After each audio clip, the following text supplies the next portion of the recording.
creativity of big dreams bring us together as one. We take pride in our shared heritage and destiny. KBC, informing, educating and entertaining Kenyans as one nation. KBC, Kenya's listening, Kenya's watching.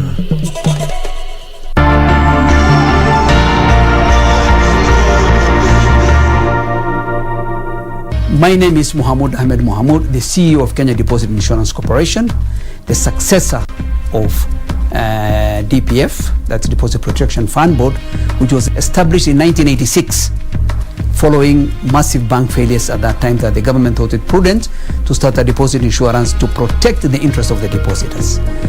DPF had a limited mandate of providing deposit insurance when a bank fails and acting as a liquidator when they are appointed liquidator by the Central Bank of Kenya once an institution fails. And then by 2008, the idea was mooted now to expand the mandate of DPF because of also the financial growth in our country. And that is when the idea of KDIC came up, following assessment by the World Bank consultants. Then the Act was created and then the Act was enacted in 2012 by our Parliament, now giving birth to KDIC. Be sure, check out for a KDIC sticker in your banking hall. KDIC, protecting your deposits. Virusi vya korona huenea unapokaribiana na mtu aliyeambukizwa kupitia matone, haswa wakati anapokohoa au kupiga chafya, na pia kwa kugusa sehemu au vifaa vilivyo na virusi hivi. Ukihisi dalili kama vile kupandwa na joto, kikohozi, maumivu mwilini na ugumu wa kupumua, na unashuku ulikaribiana na mwadhiriwa, jitenge kisha piga nambari 719 ili upate usaidizi. Mtu yeyote anaishi na maradhi sugu kama vile virusi vya HIV, kifua kikuu, saratani na mengineo anashauriwa kutumia dawa zake jinsi alivyoshauriwa na daktari bila kukosa. Komesha korona. Ujumbe huu umeletwa kwako na serikali ya Kenya.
Thank you for joining us on KBC Channel 1.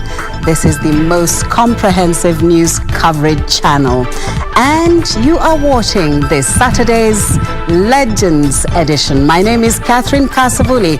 As I promised you last week, I was going to give you a surprise. And today, we are honored to host one of the greatest sons of Kenya.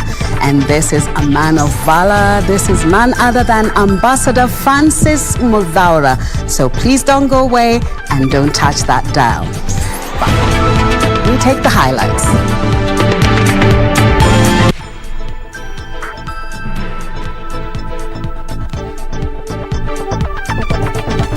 Tea farmers to set the minimum price at the Mombasa tea auction and also hoard prices until the prices are reasonable. Government says first-term capitation funds have already been released to public schools. I faced the knife and turned into an anti-FGM Crusader. This is the story of Mary Kuket, whose ordeal in the hands of a female genital mutilator became her life's turning point. And in our Legends Edition interview, a one-on-one chat with the longest-serving civil servant, former head of civil service and secretary to the cabinet.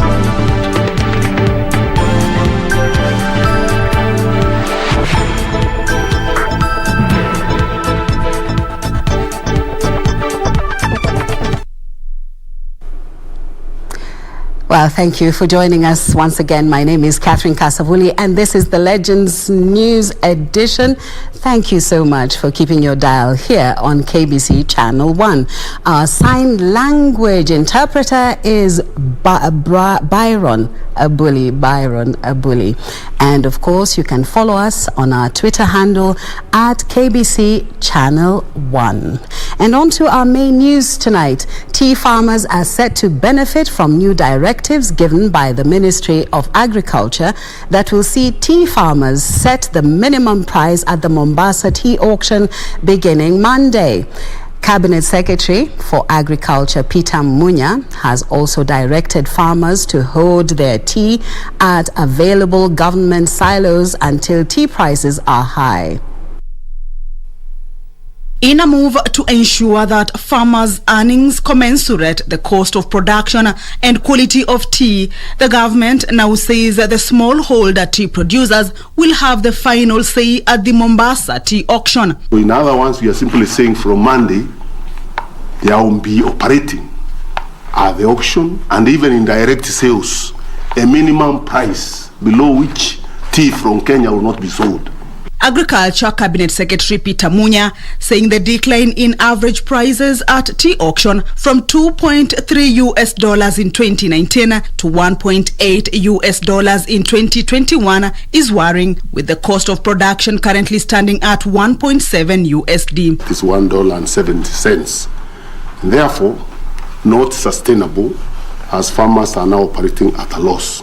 High production has also affected the price. On this one, the government says farmers can hold their produce until prices are reasonable. After all, our tea is generally good in the world market, isn't it?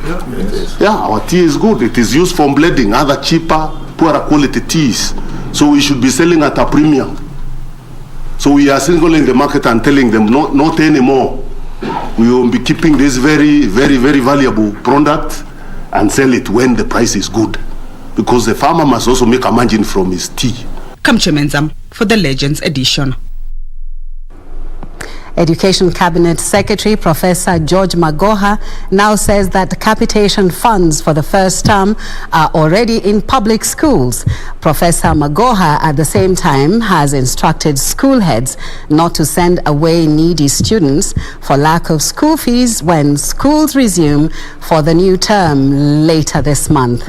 He directed schools to stick to the government-issued fee structure. While on a tour to assess the status of facilities of basic learning institutions in Wajir County, Education Cabinet Secretary Professor George Magoha said already money has been sent to respective public schools, banks for the first term. I don't expect teachers to send any children home without giving them a fair opportunity to show. And the bottom line is, as I have said before, if a child is poor, and there are many poor children, you don't send the child home because you are sending the child home to go and do what? This has not affected us. In a few places where teachers have been bold enough, we have acted against them together with the Teacher Service Commission. The Education CS urging school heads to accept all the learners in school irrespective of their financial status and background. Professor Magoha, in the meanwhile, urged parents and teachers to support the government in rolling out the CBC Grade 5. I urge all parents and teachers to support learners to navigate the accelerated learning facilities expected during 2021. I wish to report that the government is ready to roll out the competency-based curriculum Grade 5 this month. To this end, we have supplied all the necessary learning and reading materials to our schools in readiness for Grade 5. 415 students in the region will receive 4-year scholarship from the government to cater for their education.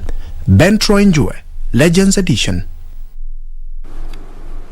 Orange Democratic Movement leader Raila Odinga has urged the Ma community to be wary of selfish leaders hell-bent to make sure the region does not prosper economically.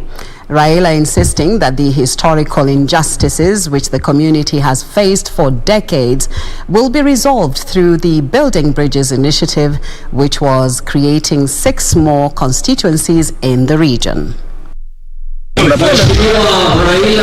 The opposition chief was in Narok attending the burial of Dorcas Ntimama, the wife to late political leader William Ntimama. Here, Raila cautioning the Maa community to make sober decisions in the next year's general election and elect leaders who will prosper the economy. Kwa hivyo sasa nataka kuambia nyinyi ati mpaka kuwa na tahadhari. Manake mnaona fisi amejivisha ile nguo ya kondoo. Meanwhile, Amani National Congress Party leader Musalia Mudavadi has called for the careful vetting of new commissioners to IEBC. Mudavadi, who claimed reviving NASA was like a pipe dream, further said the Independent Electoral and Boundaries Commission holds key to peaceful elections.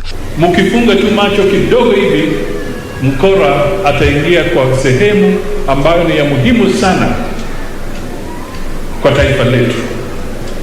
Na tukiweka wakora kwa mamlaka kama ya IEBC ama katika sehemu zingine za muhimu, tutakuwa tunajiingiza kwa shimo. Bungoma Senator Moses Wetangula has in the meanwhile called for a unity of purpose as the country heads to the 2022 general election. Ndugu zetu, tunaingia 2022. Musiwachwe nyuma. Musijitenge. Tembea na sisi tutembee na nyinyi, tujenge Kenya yenye inaleta wananchi wote pamoja. This as the National Assembly Speaker Justin Muturi dismisses claims that he is state project in his 2022 presidential bid. I've served as a whip when we were in the opposition. Yeah, I was a opposition chief whip, and now these other years I've served as a speaker. Surely, nobody can argue that I have no knowledge about what should be done in this country. Suleiman Yeri, Legends Edition. The Kenya Medical Research Institute, KEMRI, has come up with a herbal solution to a challenge that hindered implementation of World Health Organization initiative on large-scale mass deworming of school-going children 2 decades ago. That time, the drugs used on pupils were deemed too strong for those under the age of 6 years. So what is this new approach to eliminate bilharzia and other intestinal worms? At Nyamanga Primary School in Suba North Constituency, Homa Bay County, grades 1 and 2 learners are being served Uji Plus porridge. These at Bondo Township Primary School. Professor Maritim Songok from the Kenya Medical Research Institute explains the essence and objective of the Uji Plus program. Uji Plus, the deworming porridge, is actually a community initiative, a community idea, because there have been communities who have been deworming their kids using herbal medications. And those particular communities, actually, we worked with them together, and then we noted that we could be able to now develop this Uji Plus, which combines the issue of nutrition and issue of deworming. In 2001, the World Health Organization passed a resolution for large-scale mass deworming of school children that targeted treatment for bilharzia and other intestinal worms. However, the drugs used in this program were deemed too strong for children aged 6 years and below. Hence, the need for change of approach. So we came up with a local product which comprises medicinal plants that we got from researching from collecting data from traditionalists, the people who work with herbs.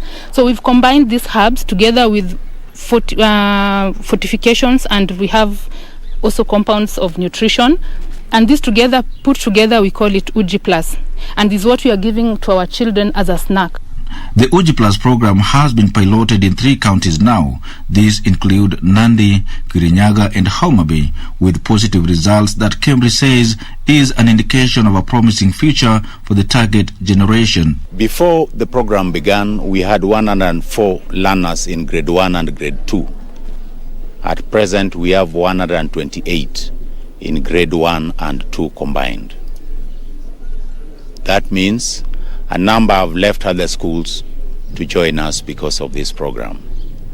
Apart from UG Plus, the ministry is expanding collaboration with other partners, and currently we're working with Merck, which is the producer of praziquantel, to see if you can come with pediatric formulation.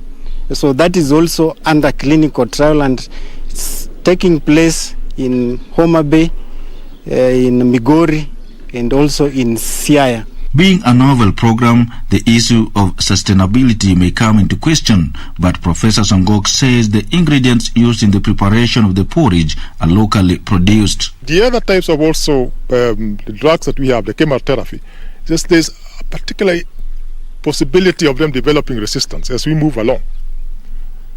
But organic products rarely develop resistance. So we are hoping that when we have all these results together, we could actually say with confidence that this homegrown solution will be something that can be sustained for a long time without us seeing the aspect of resistance. But despite the success achieved so far, the program isn't short of challenges, mostly financial related. We can come up with our own local solutions to our own local problems.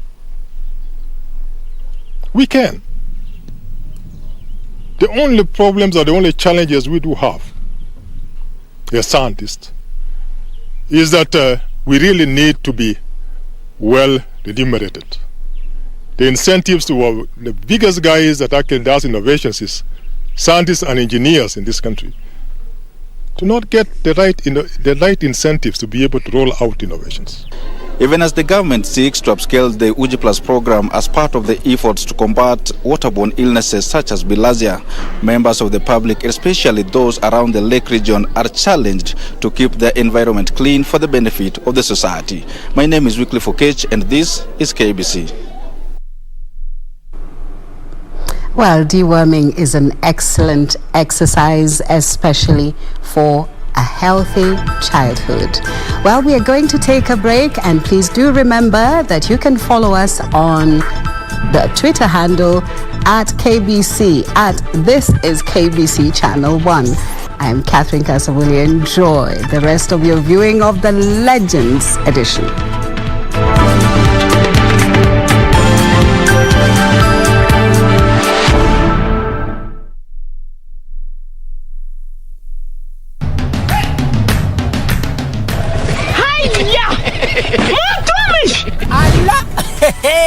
Nissan Serena ndio hii, na unaweza kuwa wewe ndio tunapikia simu. Kodi ya Nissan Serena ni NS, alafu kisha kwenye amount ni 50 bob. Hii Nissan Serena tunakupatia na shilingi 50. Kujiunga na QuickBid ni rahisi. Enda kwenye M-Pesa, bonyeza paybill, kisha weka business number 4032353. Kwenye account weka kodi ya bidhaa unayotaka na bidi yako ya chini zaidi. Kwa mfano TV 16, kisha weka shilingi 20 tu kama idadi yako. Weka bidi yako pia kwenye www.quickbid.co.ke. Kumbuka, bidi ya chini zaidi ya kipekee ndio hununua. QuickBid, bidhaa bora kwa bei ya chini.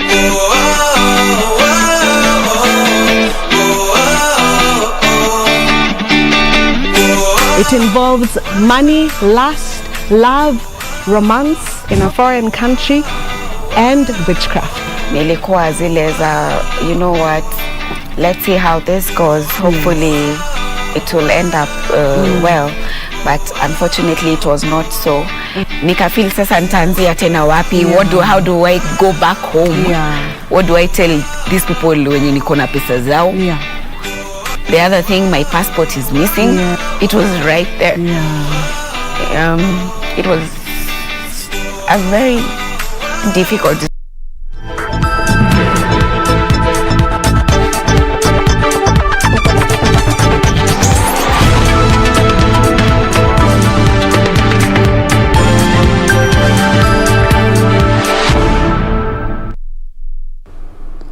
Welcome back. Busia Governor Sospita Oja-Among has decried the rising cases of COVID-19 in the region. This is the country's as the country recorded 536 positive cases from a sample size of 6,036 tested in the last 24 hours. The Ministry of Health says the positivity rate is now 8.9%. Busia County Governor Sospita Ojamong has cautioned residents against flouting the COVID-19 containment measures. The rate at which people are dying also, like now if I counted the number of old people being buried, it's beyond 50.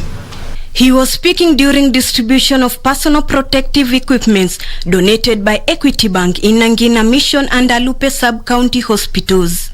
The bank chief's executive officer, Dr. James Mwangi, urged the county government to prepare adequately against the unseen enemy. I assure you, Your Excellency, that this hospital, together with the additional one we have asked you to prepare, will support them with the PPEs. And Malindi Interfaith COVID-19 Response Committee has expressed concern over the ever-increasing cases of infection in the sub-county. Na sisi polisi kuhakikisha kwamba tunahamasisha wananchi wetu kuhusu ili janga la corona ili waweze kufuata hizo protocols zote ambazo zimewekwa na serikali. The initiative coming as the country recorded 536 new positive cases of COVID-19 from a sample size of 6,036 tested in the last 24 hours. According to the Ministry of Health, 336 patients have recovered while 3 patients have succumbed to the virus. For Legends Edition, I'm Ruth Wamboi. The painful experiences we go through influence our worldview, with some of us taking decisions to save others from going down the same path. This, as in the case with Mary Kuket, whose ordeal at the hands of a female genital mutilator became her life's turning point. Safino Cheng was in Baringo County to sink deep into Kuket's kind of pain and how it turned her into an anti-FGM crusader. Here now is sacrifice to tradition.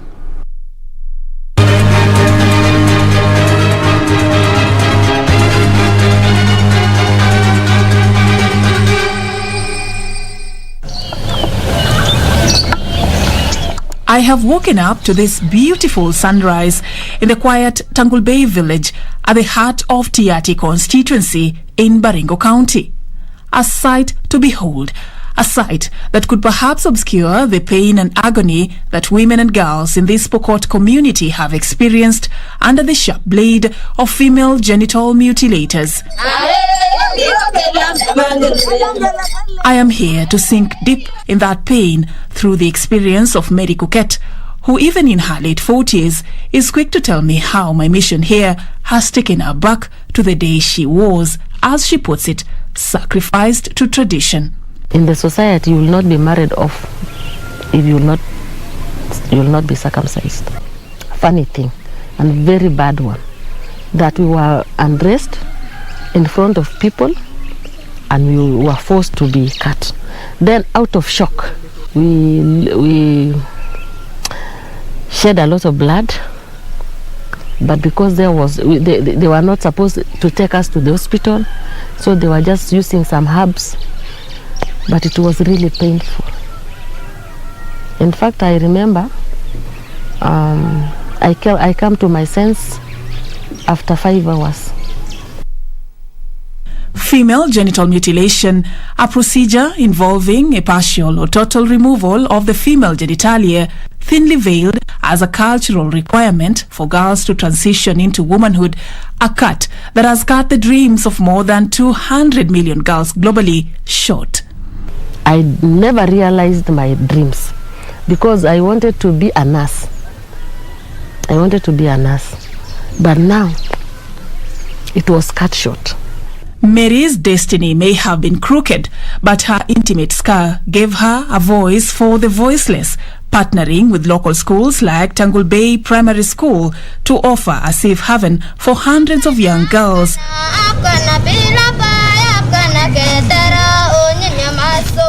As we speak, right now we have more than 2,661 women in the network. Girls now run to us. We attach them to the schools because we don't have any rescue center around here. Wasasi wetu wanatupeana tu hivyo, hawezi kutujali hata unaenda kukaje, unaenda kuishi aje. Previously we had about 100 girls and now we are 47. So the difference between them is that we did something called reunion. It has not been a walk in the park, however. Confronting her culture has come with a cost. They put a trap to me, so those guys came and shot the bus. Everybody was thinking I was dead. She vows not to relent in her quest to save one girl at a time, as she also strives to play catch-up with her delayed dream. In fact, I'm just doing my diploma course on social work because I wanted to be relevant to what I'm doing. Afkana bila paya, afkana ketera onyinye masomo. As I leave this village, having interacted with these young girls who have been saved from female genital mutilation, at least for now they have a hope for a bright future. But thousands are out there who are still at risk of this vice. How many more girls do we have to lose in the hands of perpetrators of female genital mutilation before we can finally decide to stop this vice and give our girls a chance to thrive in public life? From Tangul Bay in Tiati constituency of Baringo County, I am Safin Acheng Oma.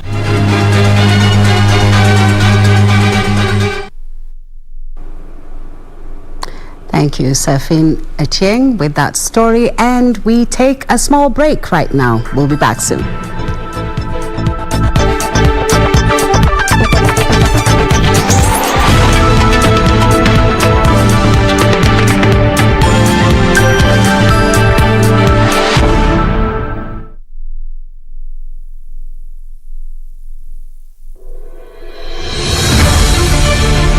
If you have been in contact with someone who is suspected or has tested positive for COVID-19, self-quarantine for 14 days and call 7194 for help.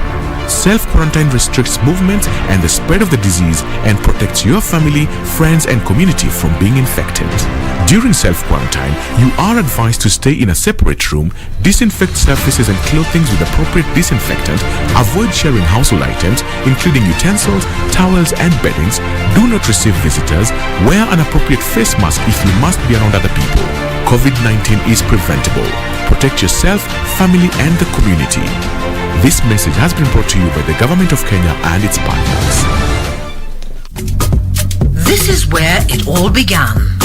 As the mother of broadcasting in Kenya, you can trust KBC to bring you authentic news and programs to your living room. As KBC, we take pride in our unrivaled heritage as Kenya's trusted national broadcaster.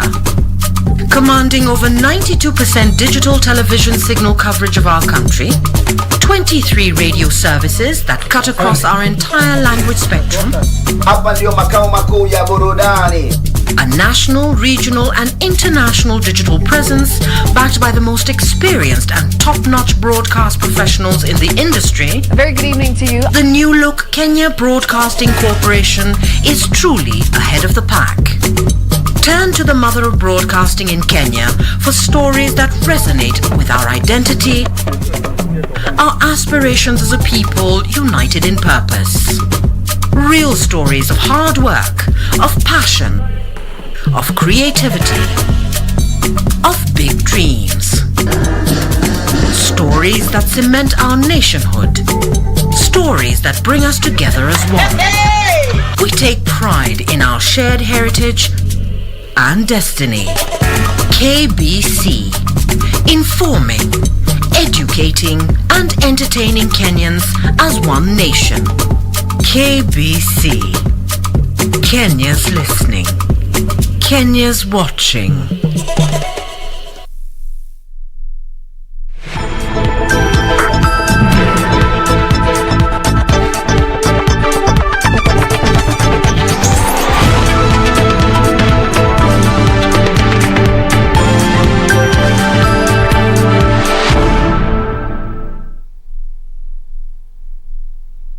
Thank you. And welcome once again. This is the Legends edition. And our living legend tonight is Ambassador Francis Muthaura. He is a career diplomat. He is also a career civil servant. Ladies and gentlemen, help me welcome this wonderful son of the nation, a great man of valor, Ambassador Francis Muthaura.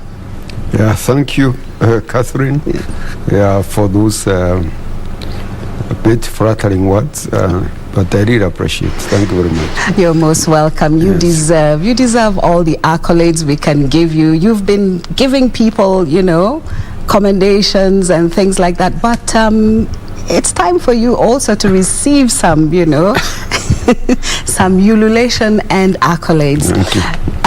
You were Ambassador Francis Muthaura, great diplomat, respected all over the world and also in the European Union.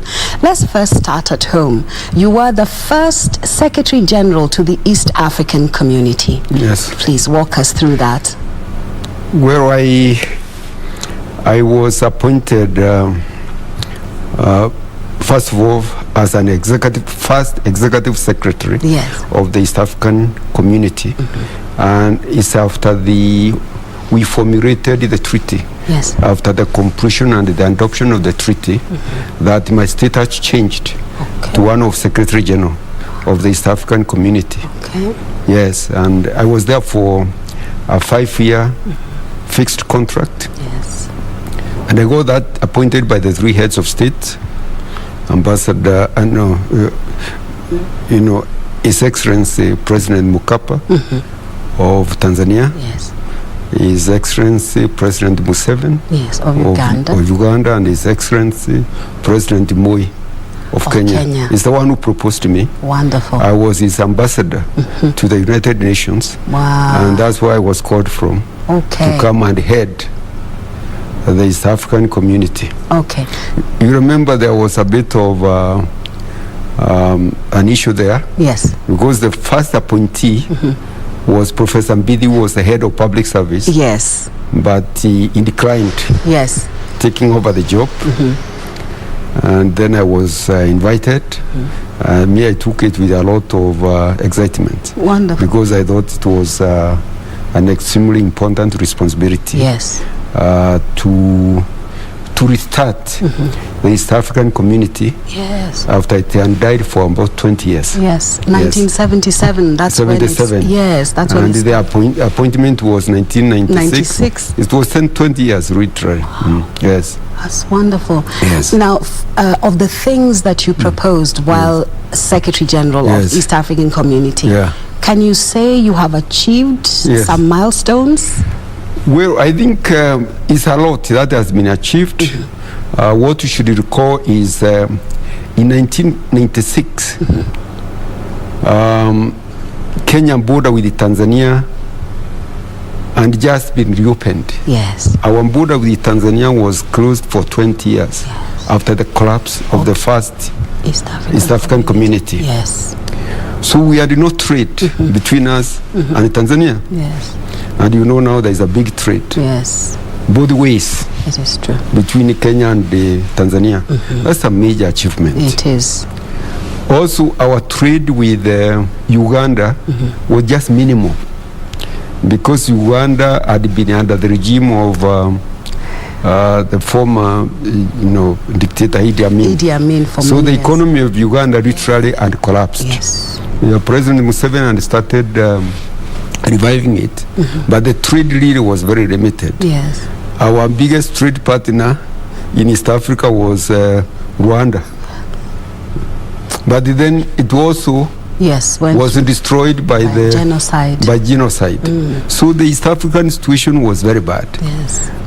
Burundi also was in a very bad state, tension. Yes. After the genocide, it also almost went through a similar experience. Yes. Coups. So it was a very difficult time. For East Africa. Kenya economy was also doing not very well. Yes. Because all the infrastructures that were in the community, regional infrastructure, like the railways, and almost, after they split. Yes. Even the Kenya Railways was not doing very well. That's true. Tanzania Railways was almost kaput. Uganda, there was nothing to talk about at that time. So it was a very challenging period. It is true. The post and telecommunications and also split. And so they were trying to find their bearing.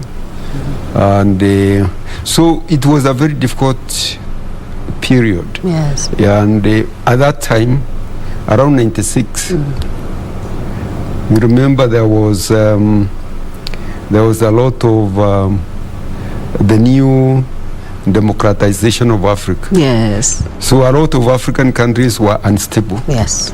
Especially those which had been ruled by the militaries.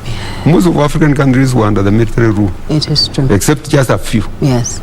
From Southern Africa, Kenya, just very few, and perhaps Ivory Coast in West Africa. Yes. All the and Senegal. Yes. All the others were military and in a very bad state. Yeah. So it was, but there was one positive thing that was happening. Yes.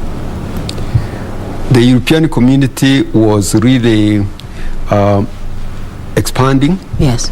And entrenching itself. They were actually creating, they had already come up with the single market, single European market treaty. And that also started now becoming like an example for other regions. So there was a lot of movement now towards regional blocks. Wonderful. America was trying to create the free trade area with Canada and Mexico. Yes. And then in the southeast, the Asian countries, and they also created their own. And the Arab countries were also trying to create. Latin American countries were also trying to create. So when we started the community, group environment was very positive. Wonderful. Now, just for regionalization. Hold that thought. Yes. I want to talk about your mission in Belgium. Yes. You were Kenya's High Commissioner or Ambassador? Ambassador. in Belgium. To the European Union, yes. to Belgium, and to Luxembourg. Wonderful. Yes.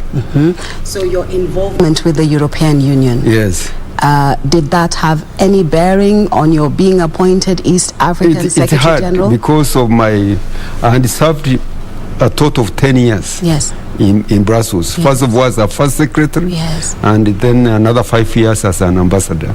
So I saw the European, the evolution of the European Union from the European Economic Community to a European Union. They went through single market and then European Union. Those phases, I saw them take place and what involved in terms of negotiations and the structures that propelled that process. So I thought I developed some very special expertise for that privilege of serving that mission all that time.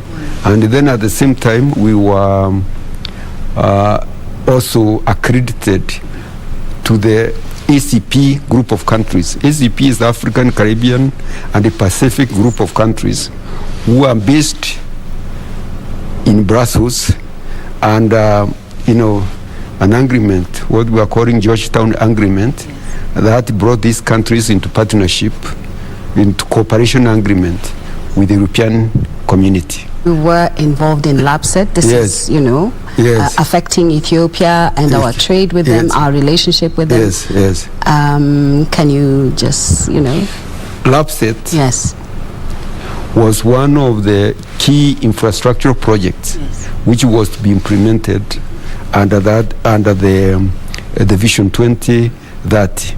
And the LAPSET, was intended, first of all, to give Kenya a second seaport.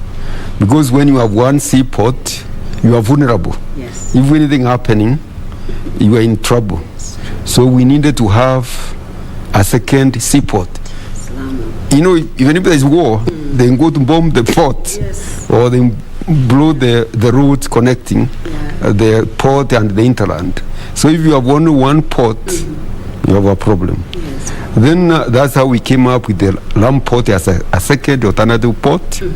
The other thing is that Kenya is strategically placed to be an hinterland.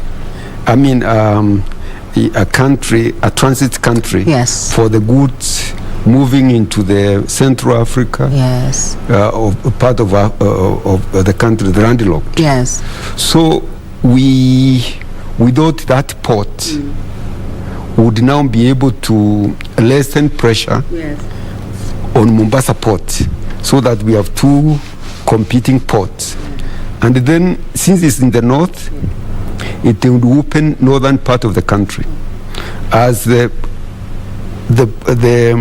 Mombasa, Nairobi, Busia, Kampala road opened the southern part of the country, now Lamu, Isiolo to Ethiopia and South Sudan would open also the northern part of the country. Yes, that's true. The other thing is not just a road, it was combined a road, highway, railway, pipeline, and also it would bring in other elements like the airports. Airports, yes. The airports, Lamu, Isiolo, Lamu, and also Lake Turkana. Yes. And further north to places like Moyale. Now we want to switch on to something that has just happened recently. You have shocked the entire country. You have surpassed your own performance. This is Kenya Revenue Authority, of which you are the chairman.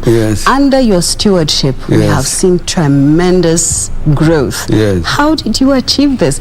1 trillion, it is amazing. 101 1.6 I mean, it's a big achievement for we are very good KRI staff, extremely competent people, and we have been recruiting people very competitively to lead the KRI without any external influence. Incidentally, the top, apart from the CEO, the top 2 officers who are responsible for collection of their women. The Commissioner for Domestic Taxes, that's the one who collects most of the taxes. Commissioner for Customs, that's the second, is also a lady. So you can see we are very, very liberal in the KRI. And then we have a very good board, very professional board, which is very independent and not influenced by anybody. And for us, we don't want to let down the appointing authority, who is our president, and give us clear instructions on appointment that. We need to have enough revenue to manage the ambitious program, economic program, and infrastructure programs that is funding. So we work like a team. Both the management, the board, and even the Minister of Finance is really very supportive. The Minister of Finance, whenever we have resource problems, is very responsive, and we are very grateful for that. Ambassador, oh my goodness, you have so much to share with Kenyans. Time is not on our side, but we are so privileged to have you, and we pray that you will come back again, to just walk us through a few things we need to understand about the nation and also appreciate about our nation. Thank you so much for gracing. I appreciate for gracing the living legends. Thank you very much. Thank you, sir. Thank you. Thank you so much for spending time with us on the Living Legends. Ladies and gentlemen, we were hosting our one and only Ambassador Francis Muthaura, who has been a great career diplomat, who has also been a great career civil servant, steering the nation in the way that it should go. He's a great man of valor. That's what I call him. I know quite a number of you call him that. Very humble, down to earth, but oh my, he moves mountains. He is a mover and a shaker. Thank you so much for being with us on this show. And, well, next is sports news.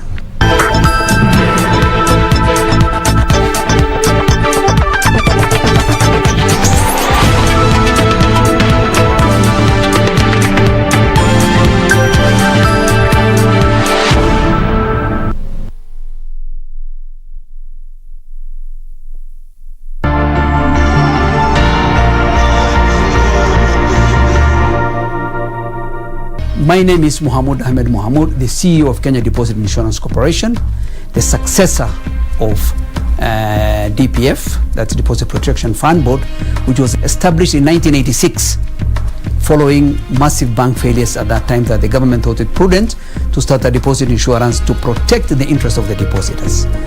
DPF had a limited mandate of providing deposit insurance when a bank fails and acting as a liquidator when they are appointed liquidator by the Central Bank of Kenya once an institution fails. And then by 2008, the idea was mooted now to expand the mandate of DPF because of also the financial growth in our country. And that is when the idea of KDIC came up, following assessment by the World Bank consultants. Then the act was created, and then the act was enacted in 2012 by our parliament, now giving birth to KDIC. Be sure, check out for a KDIC sticker in your banking hall. KDIC, protecting your deposit.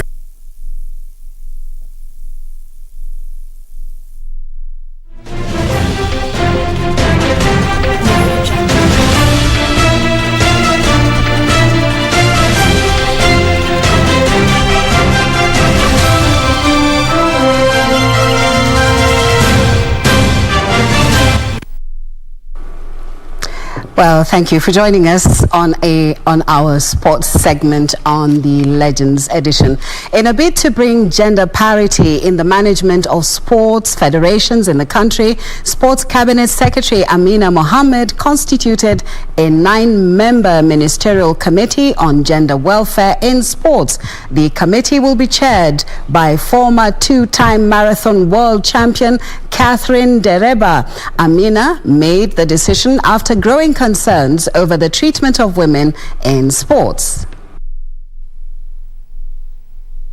And I'd also like to say that as you move and you put together your managers and all your technical teams, we want to ensure so that we are properly sorted, that there is equal representation of men and women. Even if I look now, there's too many men. Where are the women? Hey. Sports Cabinet Secretary Ambassador Amina Mohammed has constituted a 9-member ministerial committee on gender welfare in sports and also instructed all sport bodies to ensure that representation at the management level is on the constitutionally represented to that rule.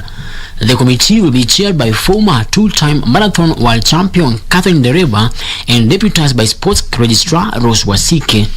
CS Amina made the decision after growing concerns of the treatment of women in sports, especially athletes themselves, with the basketball fraternity having come out this week with women players complaining of mistreatment as well as harassment.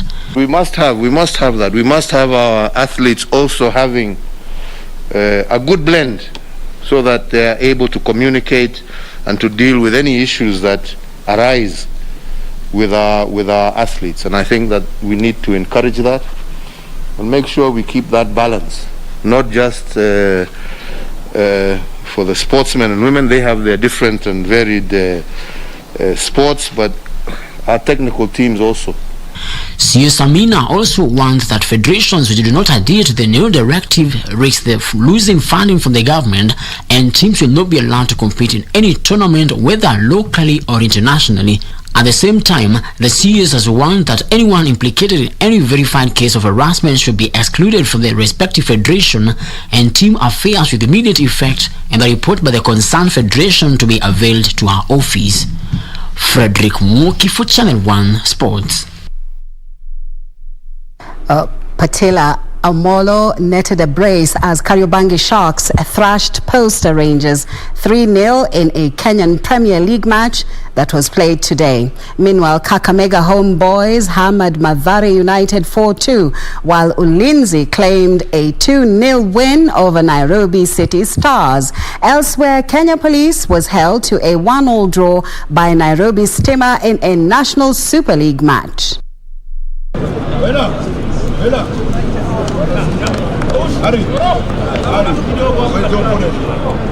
Where's the opponent?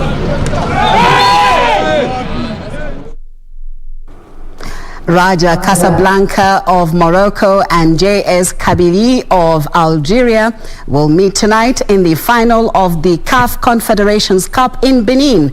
The two sides are unbeaten in the competition and will play in a final to be televised live on KBC Channel 1 from 10 p.m. tonight. Total Champions League 2019-2020. Raja Casablanca of Morocco and JS Kabylie of Algeria take impressive CAF Confederations Cup unbeaten records into the final tonight in Benin. Neither team have lost since the playoffs last February in the African equivalent of the UEFA Europa League. The mood to get on with things. Nicely chested down inside the penalty area and the shot at... Raja Casablanca have gone 10 matches since an away defeat at US Monastir of Tunisia in a tie then won via a penalty shootout. And defender Al-Wafali, the chance to hit one now, and Kabylie have an even better record, going 11 matches unbeaten after losing at former title holder Stade Malien of Mali in a tie settled by an away goals rule. Raja Casablanca were particularly impressive in the group phase that followed the playoffs, winning all 6 matches without conceding. Kabylie topped their mini league, which ended with the shock elimination of 2020 Confederations Cup winners Renaissance Berkane of Morocco. The Green Eagles of Raja won easily in the quarterfinals and narrowly in the semi-finals, and the Canaries of Kabylie did it the other way by scrapping into the last 4 where they cruised to victory.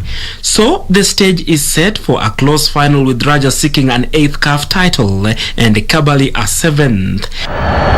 Cameroon on target again. Raja last succeeded in 2018, edging V-Club from the Democratic Republic of Congo when the Confederations Cup final was still played over 2 legs. It has been 19 years since Kabylie last raised a CAF trophy, overcoming Tonnerre Yaounde of Cameroon 4-1 overall in the final of the CAF Cup, one of 2 competitions that morphed into the Confederations Cup. The entertaining final will be televised live on KBC Channel 1.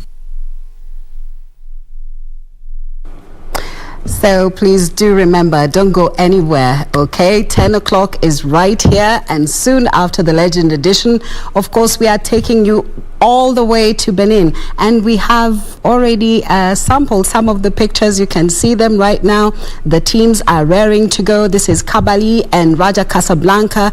Algeria meets Morocco in Benin tonight, so please keep it KBC Channel 1. I am Catherine Kasavuli. I have enjoyed being your hostess this evening. This is Legends Edition. This is KBC Channel 1, the channel that gives you the most comprehensive news coverage. Our sign language interpreter has been Byron Abuli. Thank you so much for being with us. Enjoy your evening. Don't go away. Football's just right in the corner.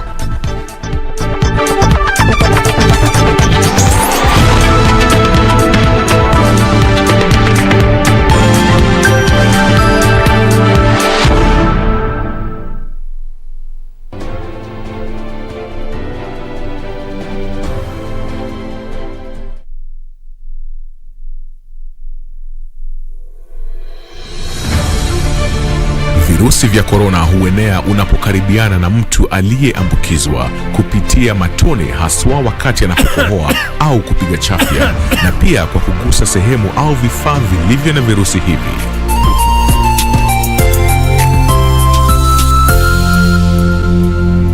Jitenge kisha piga nambari 719 ili upate usaidizi.